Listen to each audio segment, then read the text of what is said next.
Hey, what's up guys? It's Seth here with Riley Home Remodel. What we're gonna do is just a quick walkthrough of this job, just so I can give you an overview of what we're doing today. So this is a brand new home, and what we're doing is installing vinyl plank flooring and also a custom tile shower.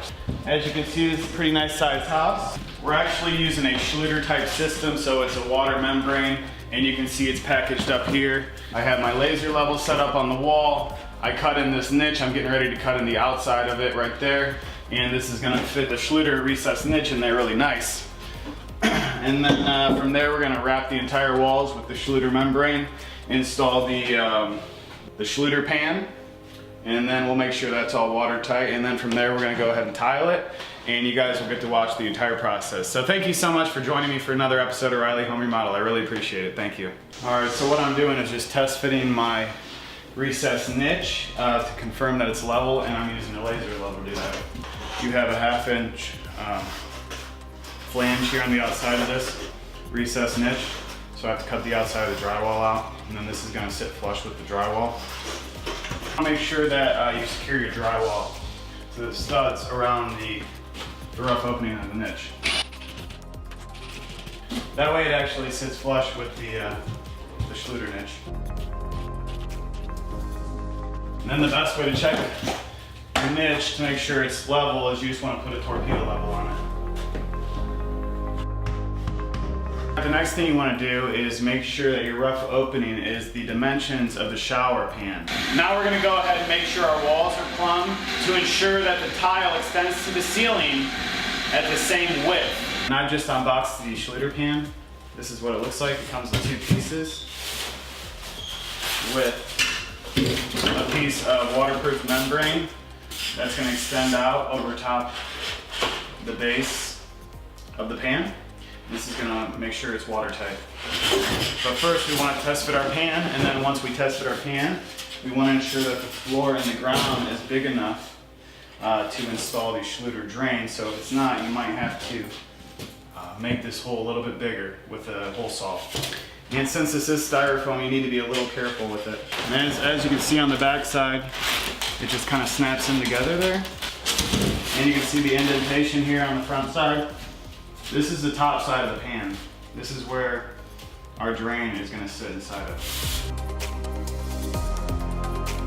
And we're going to cut the hole of the same dimensions as the outline of the shower drain opening right here, okay? You do not want to install the Schluter system without cutting out that floor to the proper dimensions, or it's going to cause you a lot of problems, and you won't be able to install the floor drain later after you've already set up the Kerdi system. So we're just gonna take a marker and outline where we need to cut out. I'm unboxing some of the items here. This is the floor drain, and we also have the Schluter Kerdi band. This is gonna be a watertight band that you're gonna adhere 2 inches on either side of any seam within the shower to ensure a watertight seal. I'm just gonna open this box and make sure it's all here. This is our floor drain. You wanna make sure that your cutout is not this size, but rather the outside dimensions of this. And if you follow the shower pan rough opening, it'll give you an exact measurement. And you just, like I did in there earlier, I marked around it with a marker to ensure that this is gonna slide through the subflooring, okay? It's very critical that you do that. We got the drain cover, and these 2 pieces allow us to lower and raise the drain after we've set our tile to ensure that the drain cover sits flush with the tile on the base of the shower. We also have a Schluter mixing valve seal. Then we have our corners, and we have our pipe seal. This is gonna go on the shower head. Also right here is the waterproof membrane. And then we also have our shower curb. All right. And the nice thing about the Schluter system as a whole is it's extremely lightweight. It's made out of really dense styrofoam with a watertight membrane on the outside, and then we're gonna wrap it with another membrane. It's actually extremely solid once you put tile on it. So don't assume just because it's styrofoam that it's not going to be a solid system. It's very solid. I've used it a lot and I really like it. It's much better than using backer board like they used to do in the old days. This is not only going to save your back, but it's going to save you a little bit of time and labor installing a nice waterproof system for your shower. Opposed to using a hole saw to cut out the hole in the floor for the drain, I'm actually going to use what's called a multi-tool. Or an oscillating tool. It has a blade that moves side to side. This is going to allow me to cut this hole perfectly in a circular shape because there's already a pre-drilled hole in the ground, and I can't get the hole saw guide to set in this subflooring because there's already a pre-drilled hole. So I'm going to use my oscillator tool. And this can cause a little bit of smoke sometimes, but don't worry, it's not a huge issue.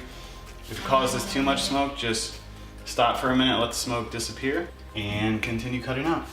I honestly have to say though, I use this oscillator tool probably more than my drill actually. Highly recommend it if you don't have it. I'll leave it in the links below. Alright, and we've cut out our dimensions for the hole. The next thing we're going to do is make sure that we clean this area really well. Then from there we're going to go ahead and install the Kerdi system on the walls, which is the waterproof membrane. You do not want to install the pan and the Kerdi system on the floor first because this area you actually have to walk on. So originally when I first started doing the Schluter system, I thought it made more sense to install the shower pan and the Kerdi system on the floor, and then from there overlap my walls over top of that because gravity just made sense that the water would be running off the walls and then it would overlap the Kerdi system on the base of the shower, but that's really not the case. As long as the Kerdi membrane overlaps 2 inches of any direction, of any overlap, it's going to have a watertight seal. So this is going to make it a lot easier on you to make sure that you install it on the walls first. That way you don't have to worry about stepping on a system that's trying to cure and dry overnight, okay? So we're going to do the walls first. Now there's one last thing I like to do to ensure that we're not running the Kerdi membrane too far on the sidewall. We do have to stop it at some point on the sidewall, and we want our tile edge to run with the face of the curb, okay? So what I'm going to do is strike a laser level on this wall, a perfectly level line.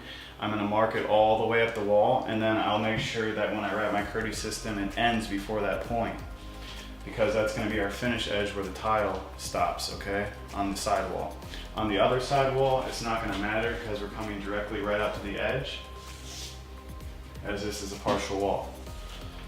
Alright, now we have a nice green line that protrudes all the way up the wall. I'm going to go ahead and mark this. And now that we've marked this line, we know our line over here is going to be the edge of this wall going all the way up. If you don't have a laser level, you can use a regular handheld level if you'd like to do that. I'm going to go ahead and use the laser level since I already got it. That's not too bad. That wall's out probably an 1/8 over a 10-foot span, maybe an 1/8, maybe a 1/16. It's really not a big deal. We can work with that for sure. Alright guys, sorry about the lighting, the electrician needs to get here, but what I'm going to go ahead and do is install the Schluter Kerdi system up the walls vertically, and then we're going to go right above the shower head at 7 feet 4 inches. But before we do that, I need to cut to length the Kerdi system, and then I'm also going to mix my thin setup. One nice thing about the Schluter system is it has tiny little squares in the fabric, and those are nice level guidelines that you can use to cut it or just to place it on the wall as well. So it's a really good system.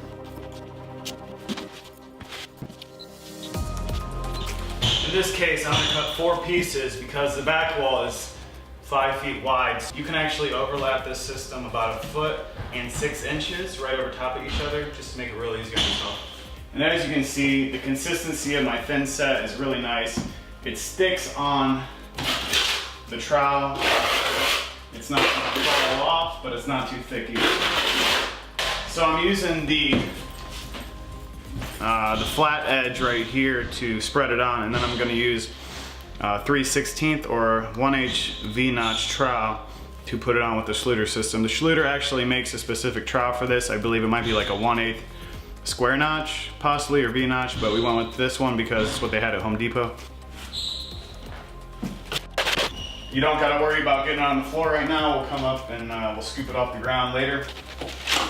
Now you wanna bring your thin set right out to the edge where the tile is gonna be, but you don't wanna exceed past this edge because it can get really sloppy on that outer edge. You wanna make sure you spread this evenly throughout in all the walls, press it in really well. That way the thin set really adheres to the wall, okay? Very important. I'm also gonna put it on the back wall, about 3 inches out, because I'm gonna overlap it. Now we're gonna go ahead and install our Schluter Kerdi membrane. Remember, we already cut them in sections, so it's gonna be a little bit easier to install it. You wanna roll it out, and I always like to face the brand name facing up. I think it just looks more professional. We're gonna start at the top. And I'm gonna have to cut a hole for the shower head spout and also for the shower faucet. Now I'm gonna press it down to the sidewall to ensure that it's nice and square running down this wall. Then you can just kind of use your hand a little bit to press it in. Now I found that center point, I gotta cut this out. Make sure you guys use a nice knife for this. Make sure it's a nice sharp blade. Now as you can see, we overlap this corner about 3 inches, and that's good because they actually have the Kerdi strip that you can put in the corner if you're just butting the corners together. But I actually like to save time and just overlap the membranes on the wall. That way I don't have to put in the Kerdi strip later. Go ahead and use like a 4-inch mud knife to just continue to press the rest of that thin set mortar out of the wall. Get it as tight as you can. Make sure there's no air bubbles in the Kerdi membrane. Anything that would keep your tile from flaring out on the wall, you want it to make sure you have a nice and flat wall. And there's a lot of air bubbles coming out of this right now. You can see them when you run the mud knife. And then you can use this blade to scrape off the remaining thin set that's on the wall as well. And now we're going to install our shower diverter seal and also our pipe seal. So it's just going to slide with the thick side of the flange in there, the smaller side that protrudes out will go on the outside, bigger side, inside. And you can just do a test fit and you can see what it looks like. Perfect. Same concept, just put your thin set over top of this. Press it in. And use your putty knife. And with this, you just kind of got to go around it and press it out, otherwise it kind of folds up on you. Make sure that's as tight as possible. And then our pipe seal, you have a 2-sided flange as well. You're gonna want the thicker side to go on the outside on this one. Again, make sure to scrape off any excess thin set so it's nice and clean on the wall. This is what it should look like after you install these seals. These walls are gonna be a little bit easier because we don't have to put the pipe seals, so it'll just go a little bit faster. And you can see we have a line drawn right here, so I'm just going out to the edge of this line. So what I'm going to do is measure off where I ended the Kerdi system on the other side, and then just strike a mark up here and stop my mortar mix there. That way we have a nice professional looking Schluter system around the entire top perimeter.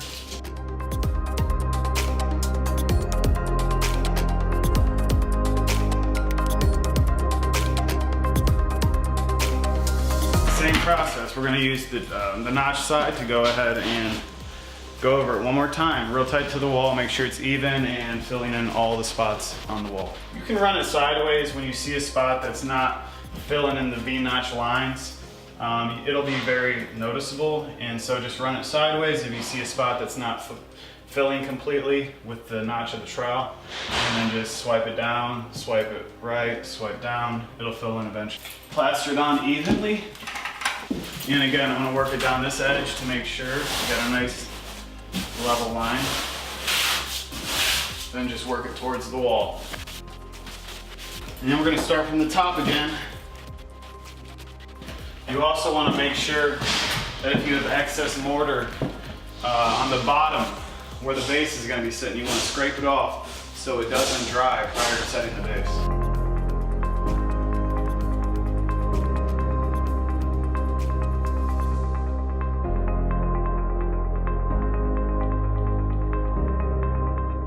Now we're going to cut our last sheet at 23 inches, and it's going to fit right there in that corner. And there you have it, guys. Thank you so much for joining me, and I'm going to go home and get some sleep, but we'll be back in the morning. Well rested up for the night, and we're going to go ahead and install the shower pan now, and then clean up the floor really well, put thin set down on the floor, press the shower pan down onto it really firmly, and then make sure it's level. And then from there we'll put the Kerdi system over top of the pan along with the drain. So you're going to use a 1/2 inch by 1/2 inch trowel on the base, just because there's a little inconsistencies in the subflooring. Then once you get it down on the ground, you want to make sure you spread it out real nice and even. We're going to set the shower pan now. Perfectly pressed up against the wall, so before you step on it, you want to make sure you do that.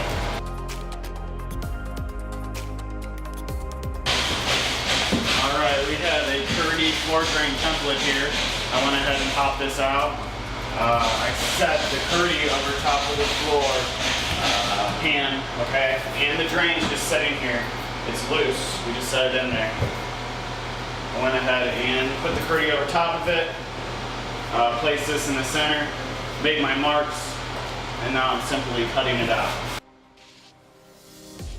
As you can see, we have a real nice cutout here. I'm going to set this off to the side.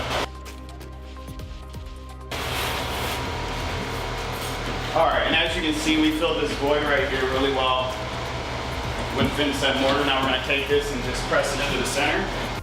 And now we have our drain set. Now we're going to go ahead and put thin set mortar mix over the rest of the pan, and then we'll put our Kerdi on top of this. Just make sure you squeeze it into the wall. If there's any cracks within the wall and the pan, you want to make sure you fill those gaps. This really is a nice system, and it has a really great slope to it. It's going to ensure that there's no water pooling anywhere in the shower bay. Make sure you get all that thin set on the wall, because you do not want any of it to harden up, otherwise you have to scrape it off in order to set your tile. To get your Kerdi band, it's a roll. Just take this tape off of it, and then we're going to cut 3 pieces, 2 for the sides and then 1 for the back. You also want to make sure that you have 2 corner Kerdi pieces, inside corners that is, and then we're going to put 1 over there, 1 over there, and we're simply just going to roll our Kerdi out to the back side and make our mark and cut it. Other side. Now it doesn't have to be perfectly butted up against the wall, because we're using the inside corner Kerdi pieces to seal it, and that's going to overlap plenty. You want to be as clean as possible with this. You don't want to make a mess. Whether this is just a rough-in prior to installing the tile, the customers are going to come home and they're going to look at the waterproof system, and if it looks really sloppy, you know, that's not a good thing. You want to be professional about it and make it look good, from the rough-in to the finish. With the corners, I actually like to use my finger to press it in there. You can see that any void in the material is a lot easier to fill in with your finger. Well, what we're going to be doing today is tiling the shower. We're going to start on the back wall here, completely tile it from the bottom all the way to the top, except the very bottom row, which we will install later, and I'll show you exactly why we're going to be doing that. We're also going to try to get to the side walls if we can today. So my objective is to get this row of tiles to sit directly at the bottom of the niche, because our next row is going to sit directly right in, basically flush with the top and bottom of the recessed niche, and then from there we're going to have another row. Okay, the last thing we want to do is set our brace board to where this row is going to land like halfway or maybe like a quarter of the way down. It's just not going to look right. So you definitely want your tile to land exactly where it needs to be. If you have exactly below this, if you have a 12 inch high tile because this niche is 12 inches high. Now if you have a custom niche, well, you have to consider other layouts. But you always want to be mindful of your layout, the height, where your tile is going to fall, how big the cut piece is on the bottom as well as on the top.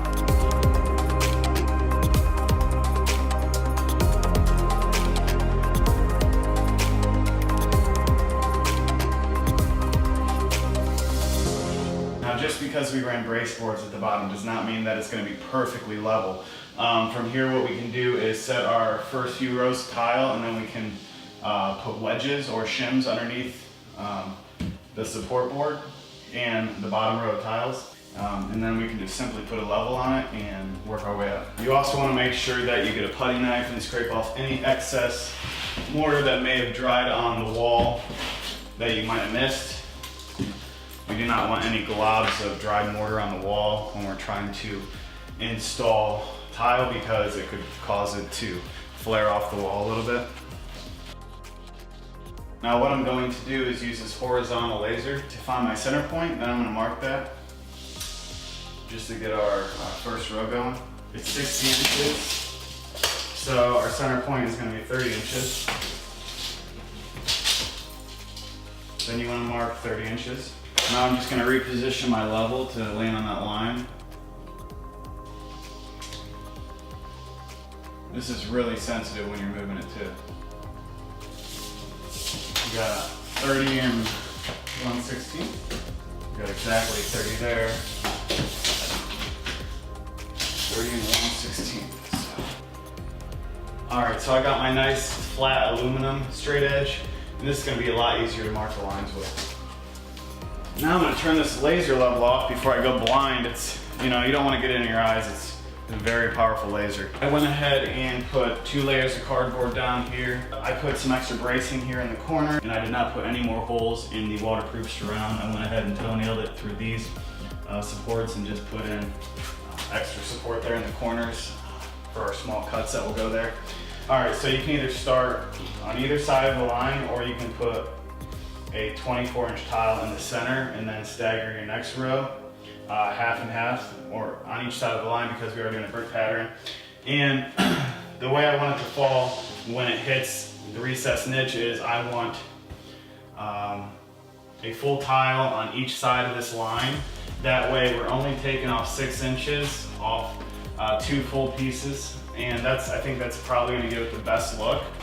I'm going to position my tile where I think it'll go, and then I'm going to measure off of this wall to the edge, and then this side of the wall to the other edge, and then I'm just going to put the tile perfectly even on both sides. We got 17 3/4 over there, we got 18 1/2 over here, so it needs to shift, and we got 18 3/16.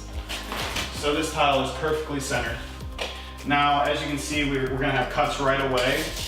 So what I'm going to do, because I already measured up this wall and it's pretty much perfectly at 5 feet from the bottom to the top, so I can go ahead and cut a few rows. Now, when you're putting these tiles in, you want to make sure that you don't get them too tight, because we are going to overlap the back wall with the side wall. So leave a little room for play. You also want to account for your 1/8-inch grout line, if that's what you're doing, an 1/8-inch grout line, which I normally do. And then you want to at least have an 1/8-inch space on either side of the wall where your corners are going to meet. So deduct a 1/4 inch off of your, at least a 1/4 inch. We are at my cut station. This is actually a scribe and pop. A lot of tilers refer to it as a scribe and pop. Basically, it draws a scribe line, and then you just simply break the tile. I'm going to be using this. This is the Master Puma, made by Montalet, and this is an Italy production, so it's 100% made in Italy and basically shipped here. So this is what I'm going to be working with. In a lot of other scenarios, I might be using my wet tile saw, but I like to avoid that at all costs, because I can use this inside and it's a lot more efficient. I'm going to go ahead and set my stop here at 17 15/16. I also have a support bar that slides out for these longer tiles. And we're going to go ahead and start cutting. I'm going to go ahead and cut 4 for now. And this stop ensures that they're the exact same size every time. This is a professional grade tile cutter. It is not a wet saw, it's a scribe top. You can check it out in the links below. You want to always make sure that your factory edge is about your factory edges, so the cut edges always go to the wall. Now we got our first row down, we're going to go ahead and make sure it's level, and if we need to, we'll put wedges under the bottom to raise it up. So I decided to go with the clips and wedge system. Basically, where any two tile meet, we put a clip there, and then we wedge the wedge down tight, which will pull the center of this tile flush. It's really important to do that because that really cuts down on the lippage, or it just takes away the lippage at all. Because when you have a 24-foot long tile and your wall might not be perfectly flat all the way across, even the tile can bow out a little bit in the center. So you definitely want to make sure you use wedges on bigger tiles like this, just to ensure that there's no lippage and you do a professional job. I like to use one of these smaller framing pry bars. It's real small, but you got to be gentle with the tile or else you'll crack it.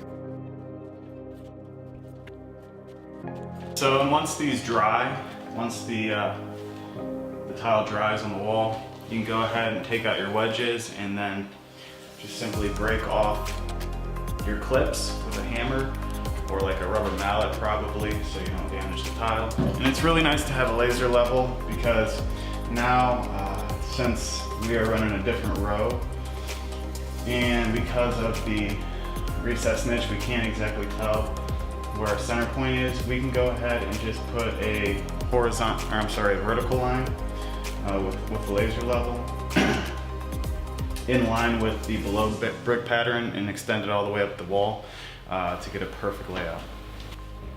And that one looks good as well. Now we can turn off the laser level and make our measurements. And this time you want to put your cut edge facing in because we're going to put a bullnose to create a finished edge on the inside of the niche. As you can see, we ran it up to the recessed niche. On top of this, we're going to do I believe a 4-inch mosaic glass accent strip, horizontal strip going around both walls and the back wall. But this was definitely the hardest part to get started because I had to readjust this back wall probably 3 times to get it to the height where I wanted to fall right below at the bottom of this recessed niche. And now from here, it's going to be a lot easier to run these side walls because I just have to go off the back wall tile. And we're also going to do a bullnose on the outside surround and over on this side. And then we're going to do a bullnose across the top of the curve as well.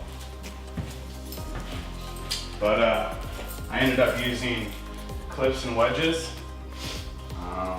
I let these dry overnight. This is going to ensure that there's no lippage on these back wall tiles because they were showing, even with the 1/2 inch by 1/2 inch trowel, they were still showing significant lippage because 2-foot long tiles tend to have like almost like a bow in the center of it. So it's really important that if you see any kind of lippage like that, you definitely want to use clips and wedges. And you can just simply take a hammer to break them off. I like to use a rubber mallet. Again here guys, I just want to show you this wall.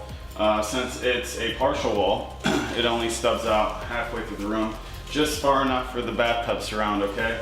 And we're going to be using the bullnose, okay? Just 1 row on the very outside of the tile surround. And it's going to sit nearly flush with the outside of this wall. Now I'm not going to go 100% off this wall because it is slightly bowed. I'm basing it off my laser level, so I want my tile to be perfectly level all the way up. Alright guys, I'm running this bottom row over here, and it's critical that this bottom row is perfectly level. And I'm using shims on my brace board to ensure that it is perfectly level and in line. Alright, and it's a good thing I did this because it's clear that I am flush over here in line with this grout line on the back tile with my side tile, but over here it's a 1/4 inch low, so I got to raise this up a 1/4 inch to get it perfectly level. I mean, just looking at these tiles right here, as far as each row being flush, without using these clips, I'm literally almost an 1/8 inch extended on the second row opposed to the first one. So this, once I put these wedges in here, it's going to pull this bottom row flush with this second row, and it just makes for a nicer job.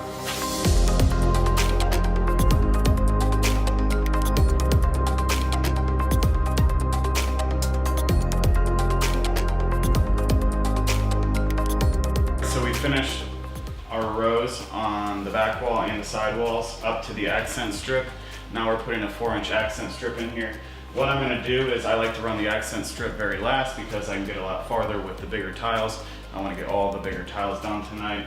So I'm going to go ahead and put raised boards where the accent strip would normally go, and then come back later and do the accent strip. And we're doing a 4-inch accent strip, so I actually made room for 4 inches and 1/8.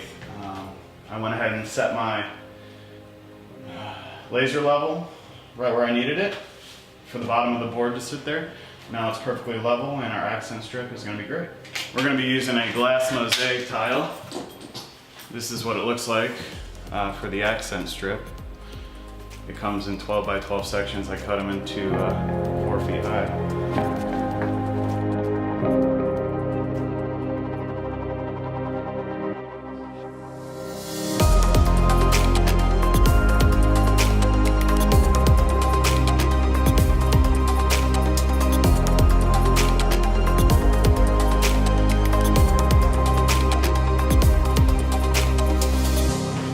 What the hole saw bit looks like. It's a diamond blade, diamond hole saw bit. And then I use this small guide that I will set this in on top of my tile, okay? All right, I just went out to my cut room and I just cut it, as you can see. A nice circular hole right in the tile. And you can pick one of these up at Lowe's or Home Depot or even Amazon, and I'll leave that in the links below. So I gotta notch it out.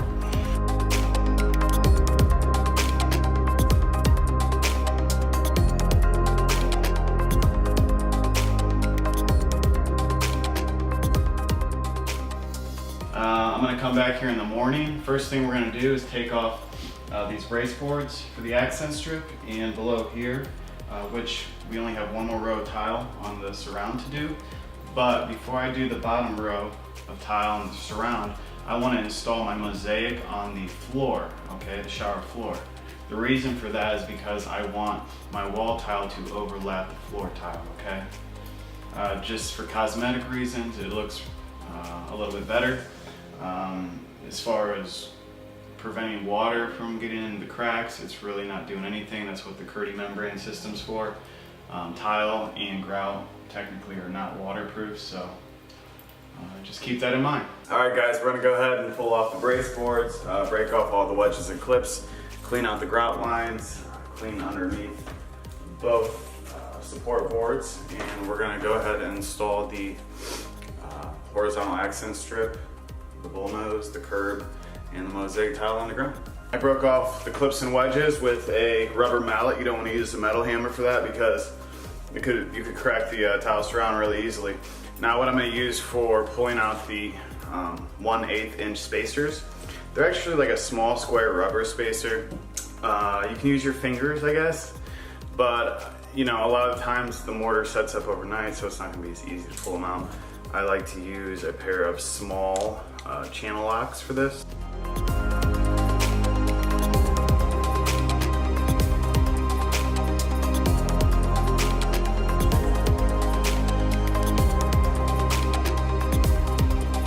We got our support boards off. What I want to make sure is that there is no thin set mortar that is dried in between our rows of tiles. So I'm going to go around this whole entire row and scrape it out with a 5-way. This is a 5-way. This is what it looks like. You got a couple different options here. Typically I'm going to use this edge to scrape, but I can also get into the crevices with this if I need to, along with any grout lines. Actually using my rubber mallet and my 5-way to kind of break up some of this mortar under there. You want to be really careful that if you're doing a if you're knocking out some mortar with your hammer and you have this close to the Kerdi membrane, that you don't hit it very hard, because you do not want to puncture that Kerdi membrane. But it's also very effective if you do it carefully. We're going to go ahead and install the curb now and watertight it, and then we're also going to patch these holes where I had my support boards, and I'm going to use Kerdi to patch the holes. I'm just going to cut 2" by 2" pieces, because by Kerdi standards you got to have an overlap of 2 inches over any hole on the fabric that you can follow. And all you use is thin set mortar and cover your holes. That's it. And since we used a 1/2" trowel on the wall, we don't really have to worry too much about this bubbling out when we do our mosaic, because we're using thicker mortar anyways. I'm gonna go ahead and slide my curb down.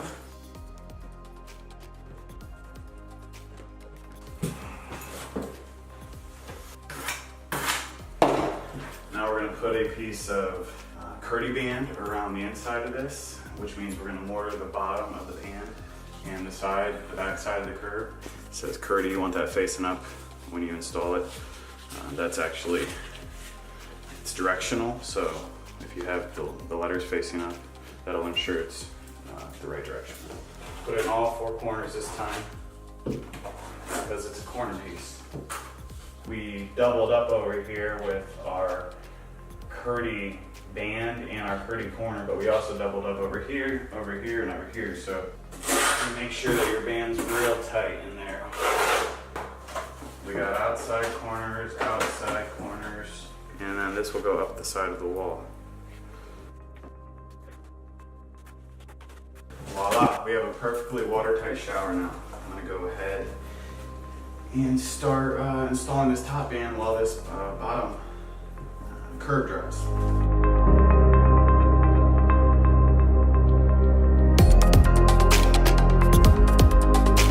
Okay, what I'm doing is simply dry fitting mosaic 2x4s in the shower pan. And then after we dry fit it, then we will actually install the mortar. We got it dry fitted now. Next thing, we're just gonna, basically I'm gonna take out a few rows and then put mortar mix down, opposed to taking everything out and losing the pattern a little bit. I don't want to mix any of these up. Now this Schluter system, this drain for the Schluter system will slide in and out, so we're going to set this at the same time that we're installing the mosaic tile on the ground. We officially laid the mosaic. Now the last thing I'm going to do is use my grout sponge. It's actually a grout float, it's rubber, and I'm just going to tap all this stuff down to make sure there's no jagged edges sticking up that would cut anybody, or none of this tile is really sharp, but it could still stub your toe if you left a piece sticking up. We're going to finish the bullnose around the outside right here. We're also going to put the face of the curb and the bullnose perpendicular, 2 rows bullnose across the top, and then we're also going to put tile on the back of the curb and finish out that. We're going to let that dry up. Then the last thing we'll need to do is grout, and then we'll be done with the shower. Alright, what I'm doing at this corner, there's a piece of base trim that is running towards the curb. I need to cut the base trim to allow the tile to slide behind it, and then we'll finish it off with a nice bead of caulk to give it a finished look. One of the most handy tools that I have in my arsenal is called a cat's paw. It looks like this, and you can pry nails off with this slightly rounded bar edge, or you can use a full 90-degree nail puller. And I just went ahead and mixed my mortar the first time. Now I'm gonna wait 10-15 minutes, let it slake, that's what they call it. It's a way for the thin set to kind of bond together a little bit, and then you can go and mix it a second time after about 10-15 minutes. It kind of slightly hardens up in that 10-15 minute period, and then from there it'll get creamy once you mix it again, and it'll stay nice and creamy for a good 6 hours after you mix it, depending on what brand you have, of course. In the meantime, I'm gonna use my laser level and start cutting in some of these base tiles.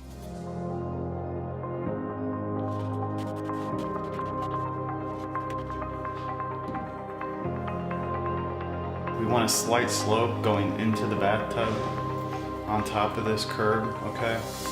So I'm actually gonna raise the face of the tile up.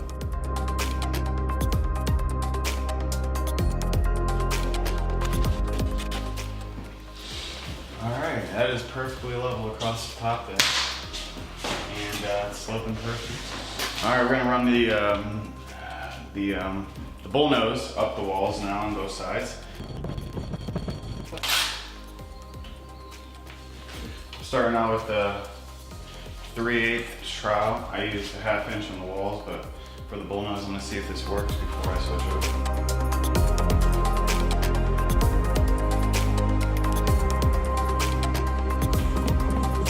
All right, guys, the tile's officially done. I hope you like it.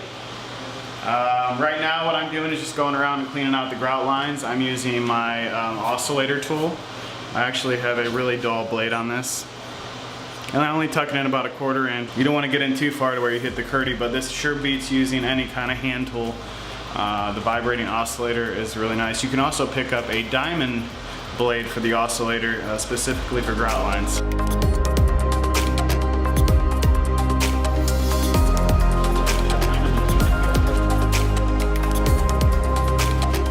Laid the floor in here. It's the master bathroom. Here is a complete look of the shower. And there is our shower.